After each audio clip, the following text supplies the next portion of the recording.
నేను శక్తిని, విశ్వమాతను.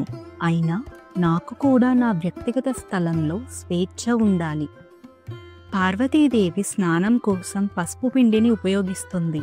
ఆమె శరీరం నుండి వచ్చిన ఆ పసుపుతో ఒక అందమైన బాలుని రూపాన్ని తీర్చిదిద్దుతుంది. తన దివ్య శక్తితో ఆ బాలునికి ప్రాణం పోస్తుంది. శక్తి తన కుమారుణ్ణి చూసి ఎంతో ఆనందించింది. అతన్ని దగ్గరకు తీసుకుని హృదయానికి హత్తుకుంది. ఆమె తన కుమారునితో ఇలా చెబుతుంది: నీవు నా ఆనంద కారణం. నేను నిన్ను నా శరీరం నుండి సృష్టించాను. నీవు నా భాగమే, నా శక్తియే. నీ ధర్మం నా ఆదేశాన్ని ఎల్లప్పుడూ పాటించడం. ఇప్పుడు నీకున్న కర్తవ్యం ద్వారం వద్ద నిలబడి నా అనుమతి లేకుండా ఎవరినీ లోపలికి రానివ్వకపోవడమే అని చెప్పి పార్వతీదేవి అక్కడి నుండి వెళ్ళిపోతుంది.